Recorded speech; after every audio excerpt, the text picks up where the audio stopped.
This is Messages from the Universe with Lori Wondra of Your Life Core. Here, Lori delivers information from the Mastery Realms related to astrology, planetary influences, energy surges, and generally how we are evolving. She connects with angels, guides, ascended masters, astro beings, and those that come forward with messages to help us on our journey. Welcome, everyone, to Messages from the Universe podcast.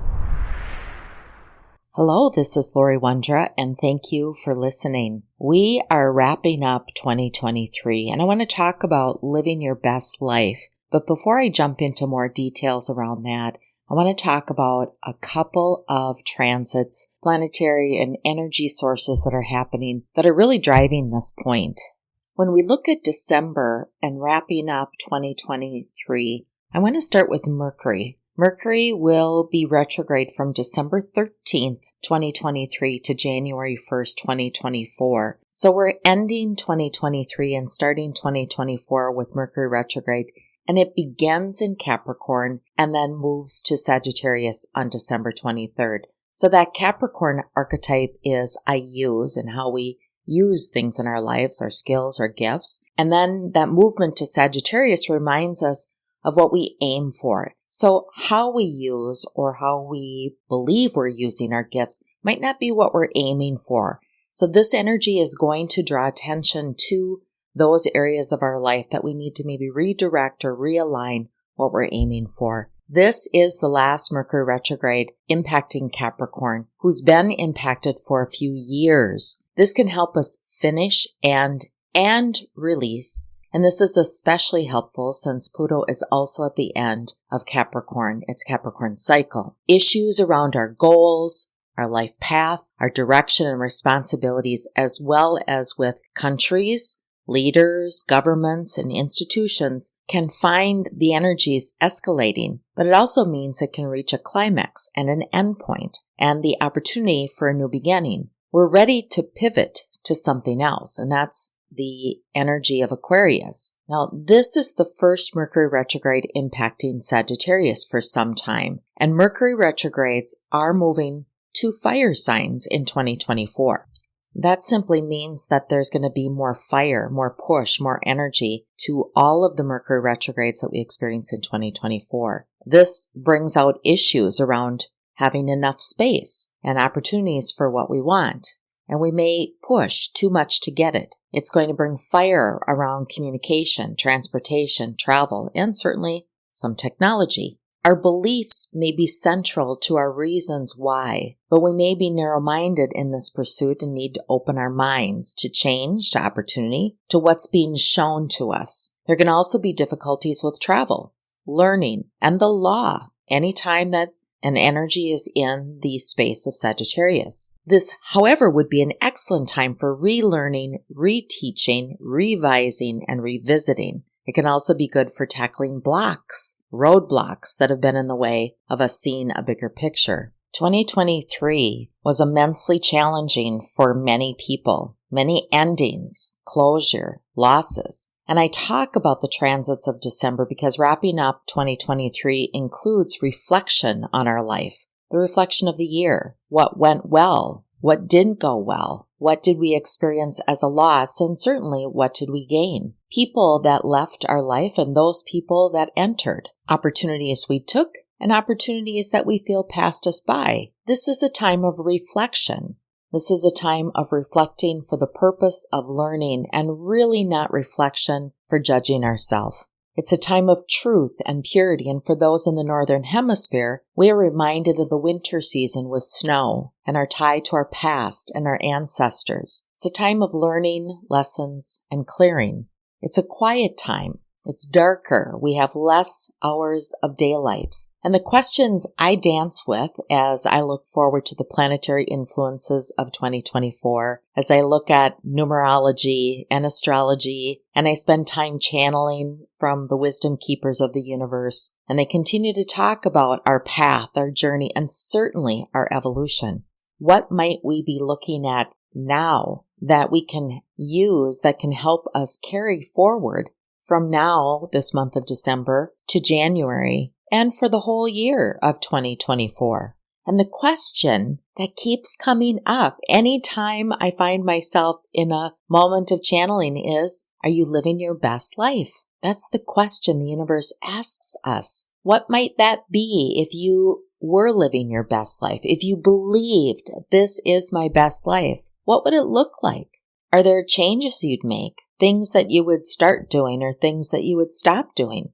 Places you'd go? People you would seek out? Or people you would move away from? Would you begin things or end things? Would you seek out a new place to live, a new career, more education? Would you know what those things are that you need or want or desire to live a best life? Have you taken time to reflect on these things? I know this is a lot of questions, but the bigger question is, how well do you know yourself? The universe is delivering to you the opportunity for change. And how well do you know where you are and how those changes might impact you? Do you live longing for something different, or do you live your life making do with where you are? Or are you living your best life and you love it? Everything is as you want. The other planetary influence I want to talk about is that now that the nodes have moved into the signs of identity, Aries and Libra, we are asked to find a balance between who we are as individuals and our relationships and our social networks. With the South Node in Libra, for some long partnerships and alliances, those may come to an end. Or you may have found a lot of endings in 2023, and there still might be endings that are ahead. The North Node in Aries will ask us to find our unique voice and motivations, to set boundaries, fight or drive forward for our individual goals, and find new ways to express ourselves. What we want in life and how we experience life is changing. Our emotions around how we experience life is changing. Our beliefs and our processes and how we approach life is changing. What we expect, what we desire, what we long for is shifting as our worldview changes. In channeling, they pose the question that what if humans were told that their best life is yet to come? Would you first think of doubting that statement? Your best life is yet to come. Would you be in denial, or would you believe that statement? Would you dream about then what that is? Would you look for something different? Would you ask questions based on doubt, looking for proof to this statement? Or would you just believe? How might you approach life differently? Living it as if you're proving that that statement is false each day and that you're not living your best life, or that your best life is not coming? Or would you look for that? It's a pondering thought. And as I was channeling, I asked the guides, why this twist in thought? Why would we not believe we're living our best life now? And as I sat in meditation, I heard from the guides the message that most humans are very afraid to live. So afraid of failing that they would also be afraid to succeed. So my question back to them was, how can we remove this fear? And why are we afraid to live? How or where can we find the bravery or courage that we need in this lifetime to make changes in our personal energy bodies, to make changes in our mental thoughts, our beliefs, and the practices that we live by, to make changes in our emotional body so that we trust that our compass will lead us where we need to go, and that our mental practices and our processes and how we live each day will support our journey? What else can we do to trust that we're never alone and that the universe supports us and keeps us safe? And of course, Archangel Michael pops in. I could feel the heat of his energy and the fire in his messages. And the message was that humans waste far too much energy in the space of fear, when if that were intently focused on action and movement to what could create the best life for us, we prove to ourselves that it can't be done. We fail at just trusting. We fail at that we're deserving to have that best life. We use our undirected, unresolved fear to slow us down or cripple us during times that we could use that energy to move us forward. And in that time that we use that unresolved fear energy, we lose track of what the original version or the vision of our passion was. We become so encrusted in layers that we create more work for ourselves in peeling away those layers of fear and having to go back and heal them versus never letting them build up in the first place. Oh my gosh, that's so brilliant. Being able to recognize ourselves, to recognize self-sabotage and patterns and behaviors that create the chaos and create the derailment for ourselves. We do it to ourselves. We allow others to do it to us also. And then we hide in our own energy. And we believe we can't have our best lives ever. And we give up. We become stagnant. And the energy that we're in December and moving us forward is exciting energy. It's meant to propel us forward so that we can live our best lives ever. And even now as I'm talking, I can feel the passion that Archangel Michael is delivering and wanting us to experience here on earth, knowing that between December 12th and December 21st is an excellent time for us to release energies. We may become busy with the holiday season, but Spirit somehow always finds a way to help us slow our pace so that we can focus on ourselves, to focus within, to focus on the things that are important, to live our best life ever. I know this is a 9-day span, and I always say, what about the 12 days of Christmas? And in some cultures, there are 12 days of blessings, which may be a simple reminder to focus on the energy at that moment. I see this period as 12 days of gratitude and blessings of all that is and all that's possible. It's 12 days to just simply adopt a practice of setting your focus on living the best life ever. And then we have this new moon in Sagittarius on December 12th that will remind many of what to aim for. There are also some significant planetary transitions happening this time of year where we can use this energy, the force of this energy. We've had so many solar flares that are propelling new information and new energy towards us in order for the old stuff to shake to the surface to be released, to allow us to see something different to aim for. We know the strength of 2024 will provide numerous transitions that will help us to move along on our journey and celebrate the growth of our inner light and to move us forward on living the best life ever. You can have the best life ever each and every day. The winter solstice on December 21st, that's the midpoint of winter. It's the shortest day of daylight and the longest point of darkness. It's a reminder that we too have shadow energy, and there are times that we experience our own personal shadow, and that is all right. Shadow helps us see also where the light is. Without darkness, we can't see light. Without light, we can't see darkness. We have to have both, but it's in that balance. And that south node of Libra reminds us to be in that time of balance. It's here at this time, December 21st, the world is very still and the land becomes dormant, much like what happens within us when we go through those dormant cycles, where we go through those times of quietness, and it's an opportunity to contemplate a season past or the season that was, and then to look ahead to the season that's yet to come. It's not to skip ahead to the season that's ahead. It's to be present with where we are, contemplate, learn. Take this as an opportunity to assess where you are. Like when the earth goes dormant, internal growth remains. Those are the things that we should nurture, those things that we decide to take forward. And this time of year also helps us hold a vigil on intent.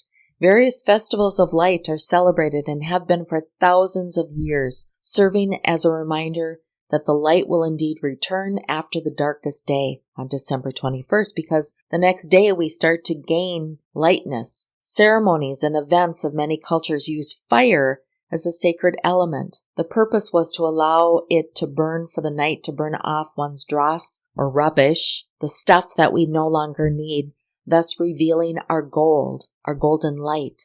And in some cultures, it is deliberate, intense, and intentful night of dancing, drumming, rattling, chanting, meditating, healing, and holding space for this light. It is a time for us to remember to share our light.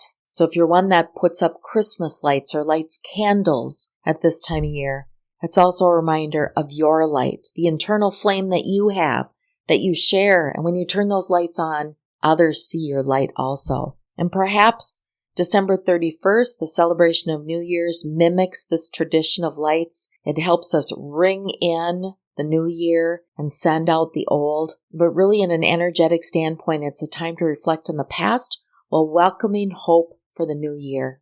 And Archangel Michael reminds me to say it's about carrying the flame, the fire, the courage, to be aware of the light that carries you forward on your journey path. And we forget sometimes that we are light. And when we need light, we only need to remember to turn ours on brighter. So in December, as many are experiencing a final push of inward work, we can also be reminded of our perception of perfection. We're always perfect. Though we might not feel at our best at times, we're experiencing all we need for our particular journey. On December 27th, we'll feel the energy of the emotional full moon in Cancer and reflect on our past, present, and future. The energy is sourcing those thoughts. It's giving us ground to reflect and decide what was good, what was not good, where do we want to nurture. This month, you will feel the energy of the holiday season. You will feel the additional pulses of the solar flares, the light of the galactic center, the planetary rotations and energy. You will feel the internal call to evolve. And you can look at it as it's hard, it's painful, it's weighing me down, or you can look at it, this is the light, this is the opportunity the universe is giving to me to seek out my best life ever. You may hear yourself say, I'm exhausted with all these people's energies and the chaos around me. You might say you're empathetic and it's hard for you to be around so much energy all the time. You may even say you feel exhausted and low energy and even judge yourself that you're feeling lazy. And I would just say, I don't think that you're lazy. I don't know that you're exhausted. You may just be overloaded with this energy. It's like circuit overload, and you blow a fuse. And if you don't know how to release and restore, it's going to feel draining and overwhelming. Remember that people are containers of energy. People are light. They're turning their light up, they're turning it down. We ooze energy, just like the sun, just like the moon. This would be the perfect time to reflect on your personal practices for your energy health. This would be the perfect time to reflect on how powerful you are and how bright you can turn your light on. But have you also ever thought that perhaps your energy might drain others? And I say this simply because we all give and take energy. We all dump on others. We give to others. And with that, it is your responsibility to know this and to clean it up yourself while not blaming others.